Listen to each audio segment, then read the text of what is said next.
우리 한번 따라서 한번 해볼까요? 너 하나님의 사람아. 한 번 더, 너 하나님의 사람아. 우리는 누구라고요? 정말입니까? 따라합시다. 나는 하나님의 사람이다. 아멘. 여러분, 하나님의 사람이라고 하는 자부심을 가지고 사는 우리 청지기들이 되기를 주님의 이름으로 축복합니다. 저는 이 디모데전서 6장 21절에 있는 말씀, 바울이 디모데에게, 영적인 아들 디모데에게 이야기한 너 하나님의 사람아, 이 말씀이 얼마나 내 마음을 뜨겁게 하는지 몰라요. 이 말씀을 읽을 때마다 가슴이 막 이렇게 뭐라고 얘기하면 뜨거워져요. 이 말씀을 제가 너무나 좋아해가지고 플랜카드를 막 이렇게 만들어가지고 교회 여기다 붙여놨었는데, 그것을 제 3층에다가 이렇게 붙여놨어요. 계단 올라오는 3층. 여러분 보셨나요? 제가 거의 교회에 올 때에는 엘리베이터를 타지 않고 계단으로 올라옵니다. 계단으로 올라오는 이유는 두 가지예요. 하나는 2층에는 예수님 그러한 현수막이 이렇게 걸려져 있어요. 어떠한 모습입니까? 활짝 웃으시는 그러한 모습인 거예요. 나도 저러한 성품을, 저러한 모습을 닮아가야지. 내가 예수님의 자녀인데, 제자인데, 찡그리고 있지는 않은지, 화내고 있지는 않은지, 아니지, 내가 주님으로 말미암아 기뻐하며 저러한 모습을 닮아가도록 해야지. 그 모습을 보고 또 3층으로 올라오면서 제가 보는 것이 너 하나님의 사람아. 그래, 나 하나님의 사람이시. 내가 하나님의 사람답게 지금 살고 있는가? 내가 하나님의 사람답게 내가 지금 목회를 하고 있는가? 자꾸 내 자신을 점검하고 새롭게 하기 위해서 이 계단을 향해서 올라오고 있어요. 그렇다고 여러분 계단을 향해 올라오지 마시고요. 할렐루야. 우리 어르신들은 다 엘리베이터 타고 올라오세요. 전 건강을 위해서 그렇게 하니까. 저도 엘리베이터 많이 탑니다. 아멘. 네, 그래요. 이 너 하나님의 사람아 라고 하는 이 말이 정말 제 마음을 설레게 하는 말씀이기 때문에 제가 그것을 항상 보고 또 생각을 합니다. 또 그리고 제 방에 들어오게 되면 최혜장 원사님이 글씨로 써준 것이 있어요. 코람데오. 그러니까 제가 이 교회 올 때마다 항상 이 성전에 올 때마다 이 세 가지를 확인하는 거지요. 예수님의 얼굴을 보고 너 하나님의 사람아. 그리고 제 사무실 문을 들 때마다 코람데오. 내가 하나님 앞에 있다라고 하는 거예요. 모든 사람이 없는 가운데 나 혼자만 내 사무실에 있지만 나 지금 하나님과 독대하고 있다라고 하는 거예요. 딴짓할 수가 없겠죠. 하나님과 독대하고 있는데 하나님이 시퍼런 눈을 가지고 지금 나를 보고 계신데, 할렐루야. 그래서 이 세 가지 이 플랜카드와 이 글을 보면서 또 나를 또 새롭게 하는 그러한 귀한 시간이 되는데, 오늘 이 너 하나님의 사람, 바울이 디모데에게 권면한 그러한 말씀입니다. 여러분, 이때 당시 이 디모데는 어린 나이에도 불구하고 에베소라고 하는 교회에서 목회를 하고 있었어요. 그 에베소 교회가, 그 에베소 지역이 얼마나 우상단지가 가득했던 곳인지 몰라요. 거짓 그러한 교사들이 정말로 굉장히 많이 있었어요. 그러니까 교회 내에서도 거짓 교사들이 들어와서 이 신앙을 어렵게 만들고 우상이 들어오고, 그래서 교회가 혼란한 그러한 상황이 되었던 것을 보게 됩니다. 어린 디모데였기 때문에 그 교회에서 목회한다라고 하는 것이 쉽지 않았어요. 그랬을 때 바울이 그 영적인 아들 디모데에게, 야, 너의 연소함을 업신여기지 말아라. 너는 하나님의 사람이다. 할렐루야. 너는 하나님의 사람이야. 하나님이 너를 붙잡고 있어. 걱정하지 마라. 하나님의 사람답게 그렇게 목회를 해야 된다라고 그렇게 권면하는 그러한 말씀입니다. 우리는 하나님의 사람이라고 하는 것을 잊지 말아야 될 줄로 믿습니다. 제가 잊지 않기 위해서 항상 너 하나님의 사람아라고 하는 플랜카드를 보고 제가 제 자신을 생각하고 있듯이, 우리는 항상 나는 하나님의 사람이다라고 하는 사실을 기억해야 된다라고 하는 거예요. 여러분, 요즘 많은 사람들의 그 공포의 대상인 병 가운데 하나가 있는데, 여러분은 가장 공포의 대상이 되는 병이 뭐라고 생각을 합니까? 많은 사람들이 암이다 그렇게 이야기하지요. 암 무섭습니다. 정말 암이 공포의 대상이죠. 그런데 예전에 비해서 이 암에 대한 의술이 굉장히 발달되어서 조기에 발견만 된다면 거의 100% 완치가 됩니다. 그렇게 큰 문제가 되지 않는다라고 합니다. 물론 치료하는 과정이 굉장히 힘들고 어렵지만 완치되어지는 그러한 사람들 굉장히 많이 있는 것을 보게 됩니다. 그만큼 의술이 많이 발달되고 약이 많이 발달됐기 때문입니다. 지금은 이 암보다도 더 큰 하나의 질병이 우리를 위협하고 있는데 그것이 무엇인가? 저는 그렇게 생각해요. 내가 그렇게 생각한다라고 하는 그것은 치매가 아닌가라는 생각을 합니다. 우리 부모님도 항상 그러한 말씀을 하세요. 우리 자녀들에게 부담이 되지 않게 하나님 건강한 모습이 있을 때 하나님 나 불러가 주세요 라고 그렇게 기도하시는 모습을 볼 수가 있어요. 저희 아버님도 그렇게 기도하셨는데 이렇게 주무시다가 하나님의 부르심을 받게 되어졌거든요. 참 그렇게 기도하셨는데 주무시다가 가셨어요. 그런데 자녀된 입장에서는 좀 마음이 좀 굉장히 많이 슬퍼요. 왜냐하면 그 마지막 임종을 보지 못했기 때문에 함께 참송하면서 함께 기도하면서 가셨으면 참 좋았을 텐데 혼자 주무시다가 편하게 가신 것, 하나님의 품에 안기신 것 참 감사하지만 자식된 도리로서는 좀 아쉬움이 있다라는 이야기지요. 참 그래서 이 부모님들이 그렇게 기도했기 때문에 저도 그러한 기도를 합니다. 하나님, 내가 정말 자녀들에게 부담이 되지 않고 건강하게 목회를 하다가 하나님의 부르심을 받게 하옵소서. 예전에는 제가 그랬잖아요. 예배하다가 설교하다가 하나님 나 데려가십시오 라고 그렇게 기도했는데 우리 집사람한테 야단 맞고 나서 바꿨어요. 하나님 내가 나도 우리 아버님처럼 자다가 하나님 나 불러가 주십시오. 할렐루야. 그렇게 기도를 바꿨는데 참 그래요. 옛날에 제가 이제 강화에서 목회를 할 때 그때는 다 어르신들이 굉장히 많이 있었어요.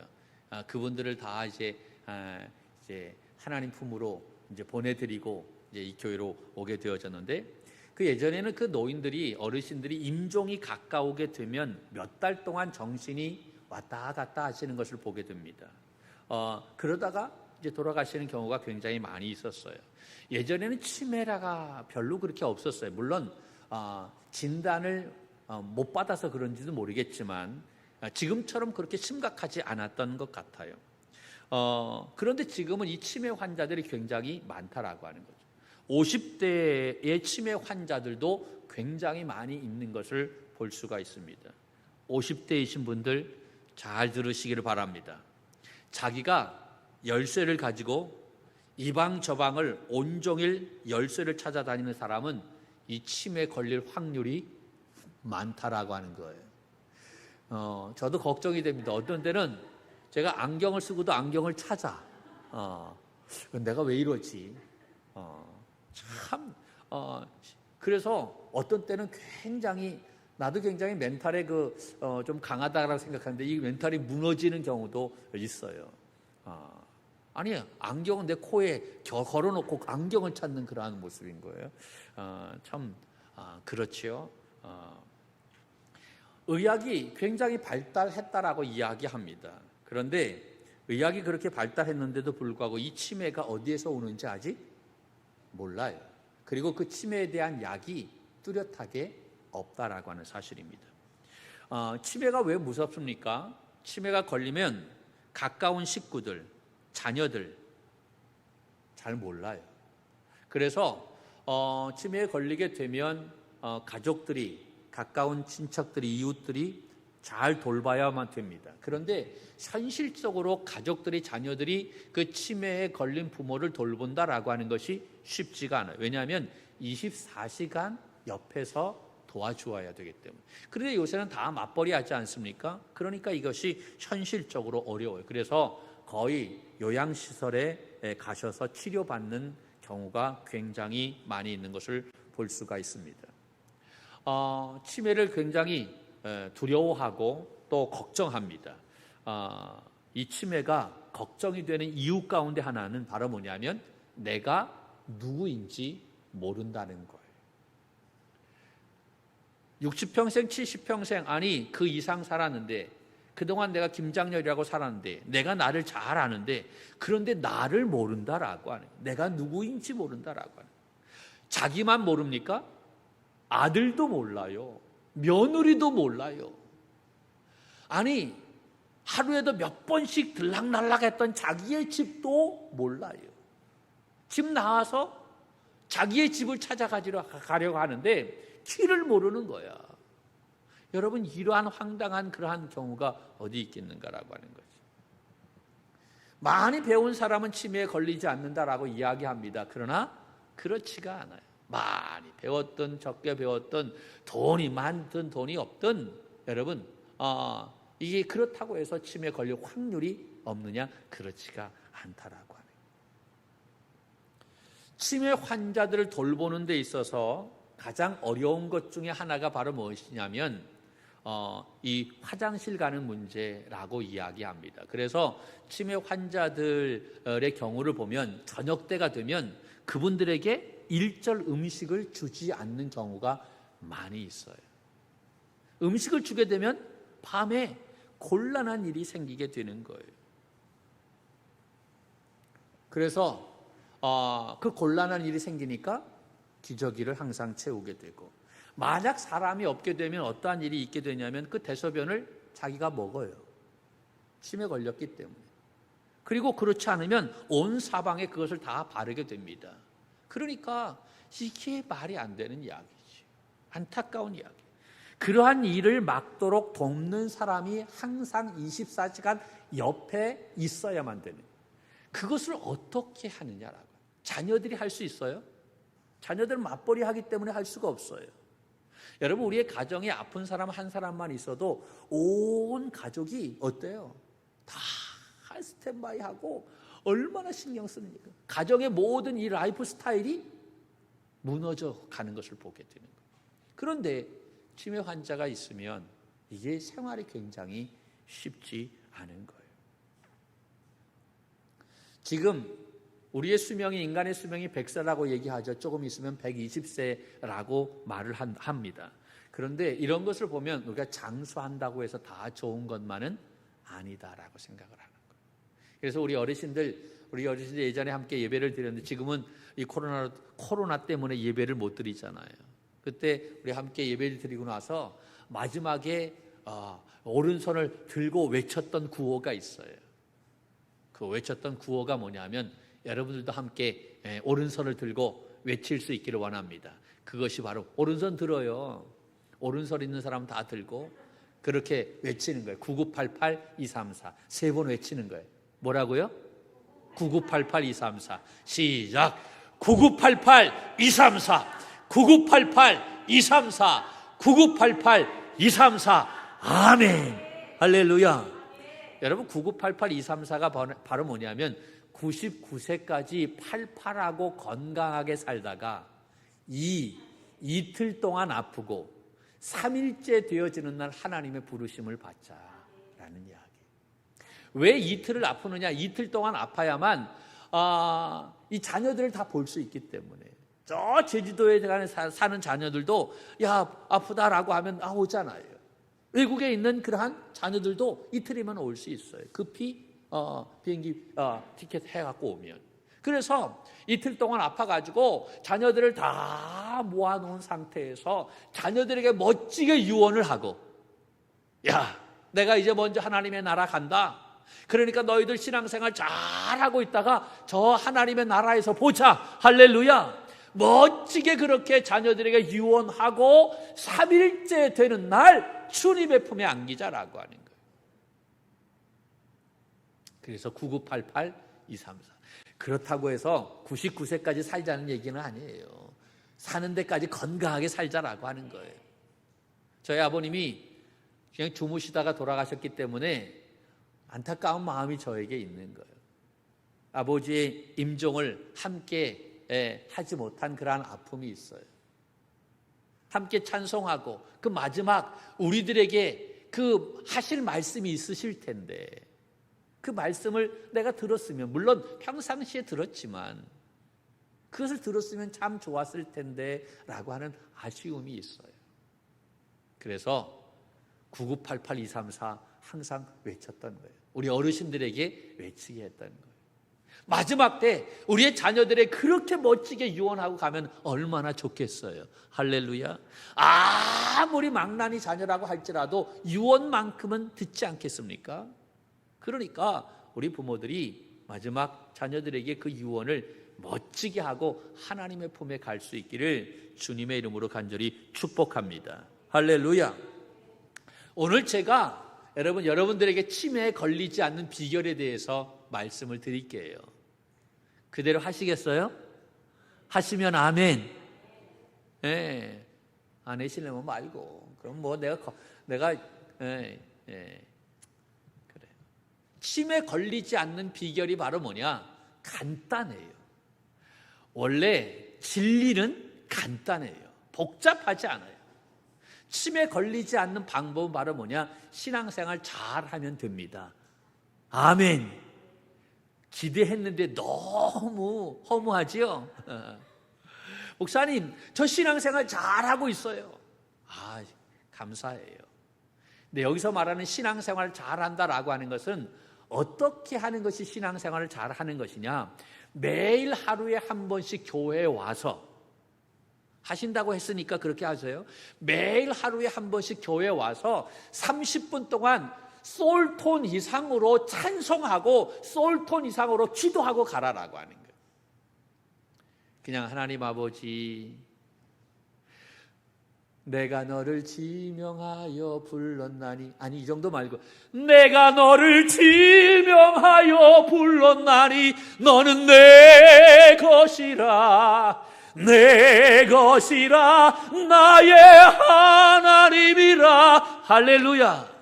큰 목소리로 찬송하고 큰 목소리로 하나님이라고 외치고 30분 이상 찬송하고 30분 이상 기도하고 그렇게 가시라라고 하네요.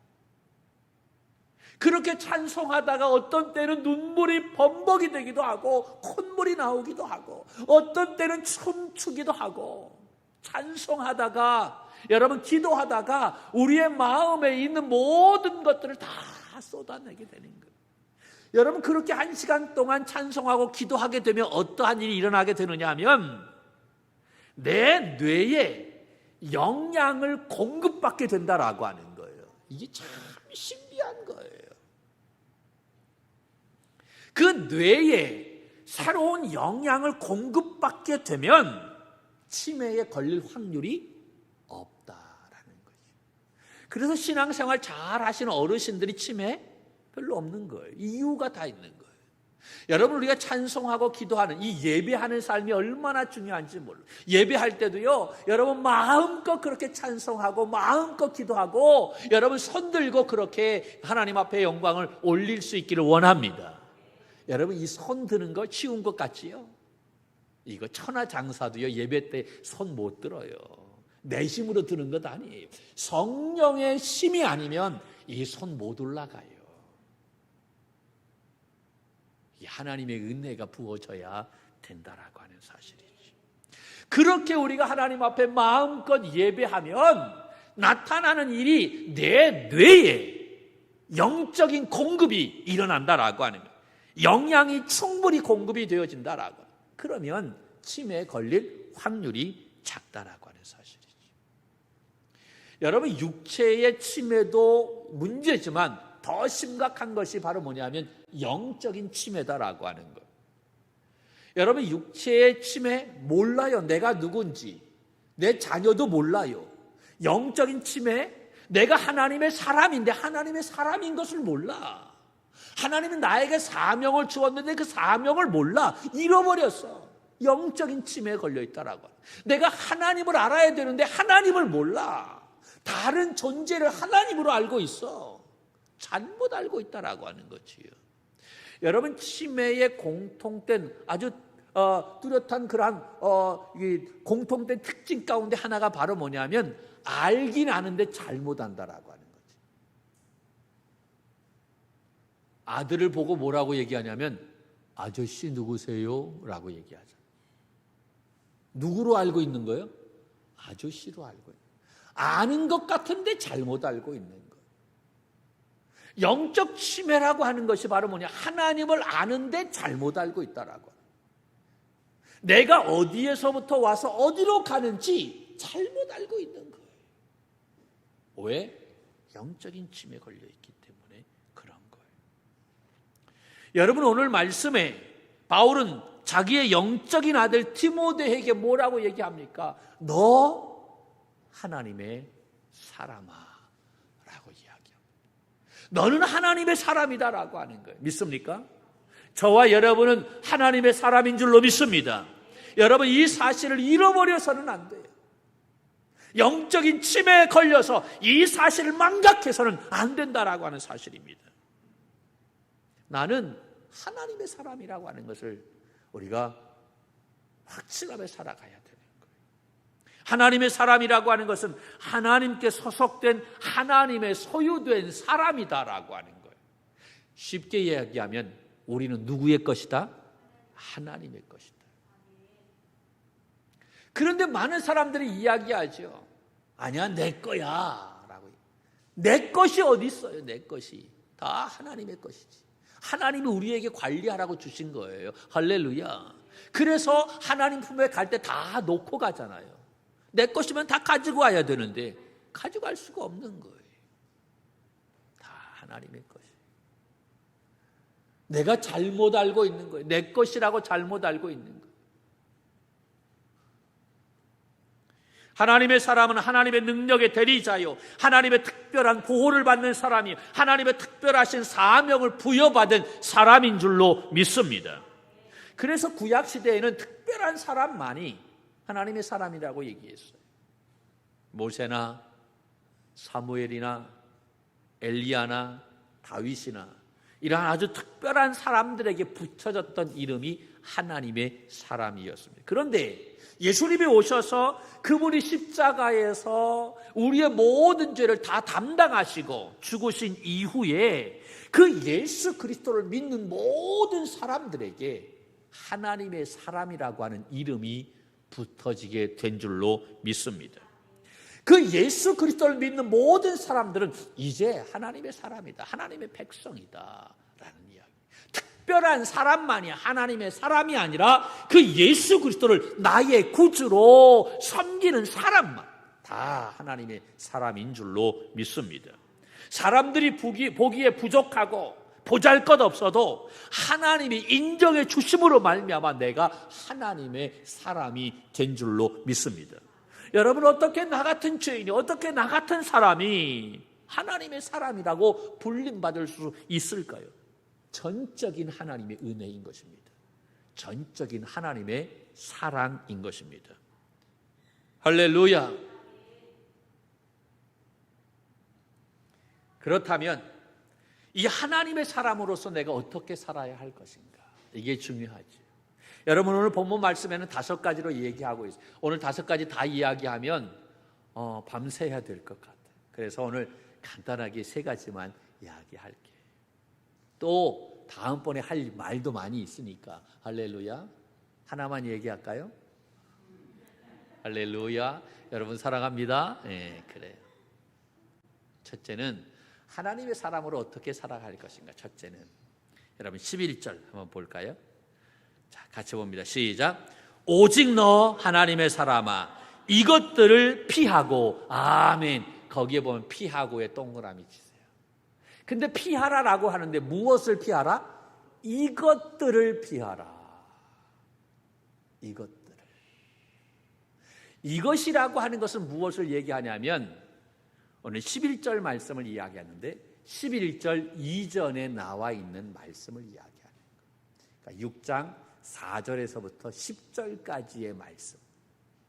바울이 그 4절에서부터 11절까지 디모데에게 무엇을 이야기했느냐? 두 가지를 이야기했어요. 그것을 피하라라고 이야기합니다. 지금 이 에베소 교회의 가장 큰 문제는 거짓 교사들이 그 교회에 와서 신앙을 흔들어 놓았다라고 합니다.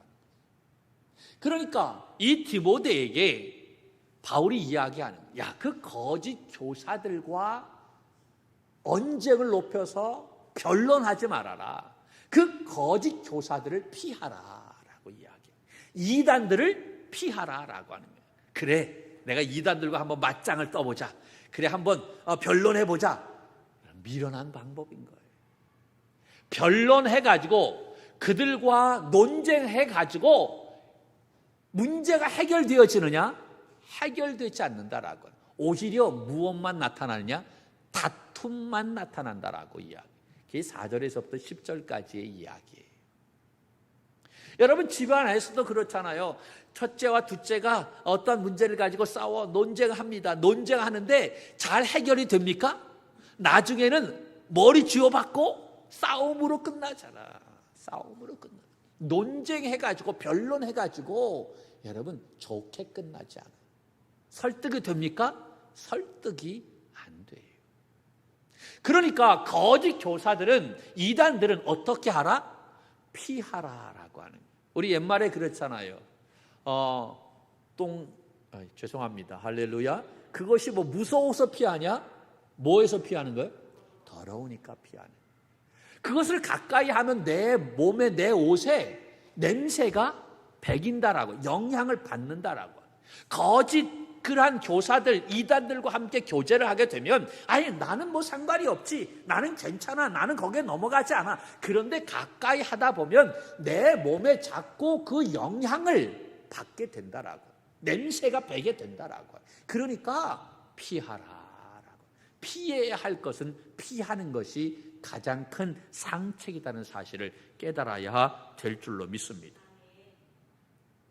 성경은 그 이단들과는 인사도 하지 말아라라고 얘기합니다.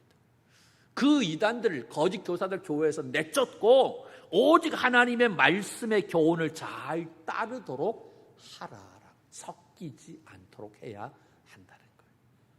그리고 또 하나는 바로 뭐냐면 돈에 지나친 욕심을 피하라라고 이야기합니다. 돈 그러지 말아라라고 하는 거예요.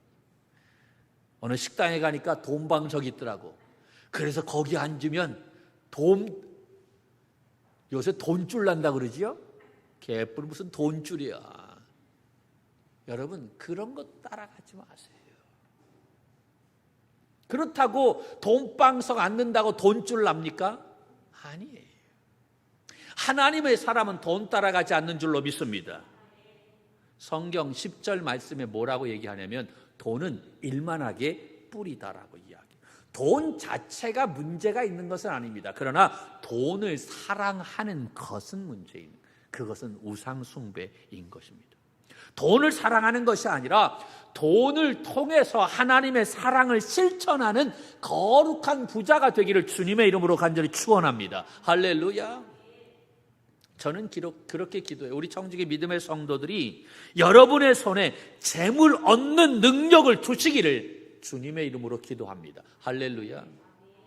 여러분이 돈 따라가는 그러한 삶이 아니라 여러분의 손에 재물 얻는 능력을 하나님께서 주셔야 여러분 돈이 붙어지게 되는 거예요. 그래서 거룩한 부자가 되어 하나님의 사랑을 실천할 수 있는 우리 믿음의 청지기들이 되기를 원합니다. 여러분, 피하라라고 하는 것은 정면으로 맞서지 말아라. 피한다라고 하는 것을 다른 사람들은 어떻게 이해하냐면 비겁한 것 아니냐라고 그렇게 생각합니다. 그런데 피한다라고 하는 것이 비겁하다라고 하는 의미가 아님을 알아야만 됩니다. 창세기 39장 말씀에 보면 욥이 보디발의 아내에게 유혹을 받았을 때 정면으로 맞서지 않았어요. 어떻게 했습니까? 피했어요. 비겁했기 때문에 피했나요? 아니에요. 그가 죄를 짓지 않기 위해서, 그 유혹에 넘어가지 않기 위해서 피했던 거예요. 사무엘상 19장 말씀에 보면 다윗이 자신을 죽이려고 하는 사울 왕을 피해서 도망갔어요. 그가 약해서 도망갔나요? 싸우면 누가 이길까요? 다윗이 이길까요? 사울이 이길까요? 다윗이 이겨요. 그러나 맞짱 뜨지 않았어요. 그는 하나님이 기름 부으신 사울이었기 때문에 그는 상대하지 않았다. 하나님이 상대하도록 하고 자기는 피했던 거예요. 정말 하나님의 사람이라고 한다면 피해야 할 것을 잘 구분해서 그 피할 때 피할 줄 아는 사람인 줄로 믿습니다. 이것이 지혜 있는 사람인 거예요. 유혹을 받을 만한 자리 피해야만 됩니다. 이것이 하나님의 사람으로서 해야 할 지혜로운 자의 모습이다. 그래서 내가 앉아있는 자리, 서 있는 자리를 구별할 수 있어야만 되는 것입니다. 그래서 시편에 그 사람이 진정 복 있는 사람이다 라고 이야기하고 있는 거예요.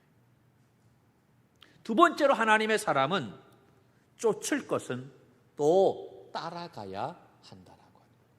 여러분, 피할 것은 피하고 반대로 따를 것은 따라야 한다. 오늘 말씀에 보면 그 이후에 11절 말씀에 피하고 그 다음에 뭐라고 얘기하냐면 의와 경건과 믿음과 사랑과 인내와 온유를 어떻게 하며 따르며라고 하는 것을 동그라미 쳐야 되겠지. 여기서 말하는 6가지는 하나님의 성품을 이야기합니다. 우리가 이러한 하나님의 성품을 가질 수 있도록 따라가야 될 줄로 믿습니다. 피하는 것과는 반대죠. 따라간다라고 하는 거예요. 피하는 것은 소극적인 방법이라고 한다면 따른다라고 하는 것은 적극적인 거예요.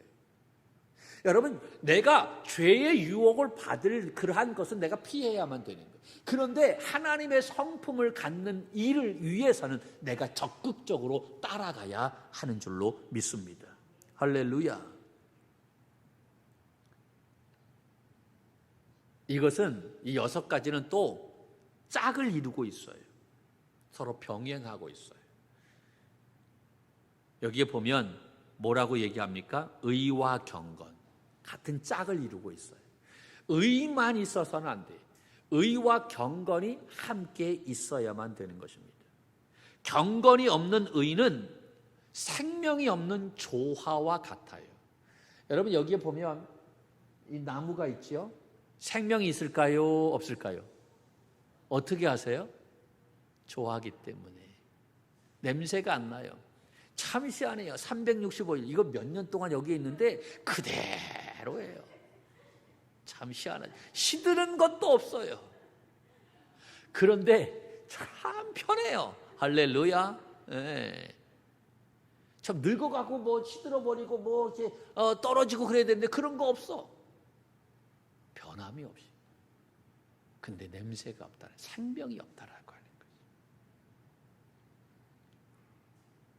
의는 있는데 경건이 없어. 조화와 같은 모습인 거예요.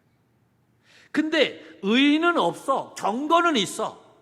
이것은 말만 많은 바리새인과 같은 모습이. 경건의 모양은 있는데 경건의 힘은 없는 바리새인의 모습이지. 그러니까 의와 경건은 같이 이루어져야, 짝을 이루어져야 된다라고. 이해가 되시죠? 사랑과 믿음도 마찬가지인 거예요. 믿음이 없으면 사랑도 없어요. 믿음과 사랑이 같이 있어야만 된다. 믿음이 없는, 그 사랑이 없는 믿음은 겉모양은 있으나 그 내용이 없는 회칠한 무덤과 같은 그러한 모습이지요. 믿음이 없는 사랑은 세속적인 것이 될 수밖에 없어요. 인내와 온유도 짝을 이루어야만 되는 것입니다. 여러분, 하나님의 사람은 이러한 삶의 열매를 맺기 위해서 적극적으로 따라가야 된다라고 하는 사실입니다. 할렐루야. 이러한 성품을 닮아갈 수 있도록 힘쓰는 우리 선한 청지기들이 되기를 원합니다. 이게 하나님의 사람인 거예요. 성격 변하지 않아 라고 얘기하는데 그렇게 단정적으로 얘기하지 말고요. 이러한 하나님의 성품을 닮아갈 수 있도록, 따라갈 수 있도록 힘을 다하자라는 이야기예요. 그리고 12절에 뭐라고 얘기합니까? 믿음의 선한 싸움을 싸우라.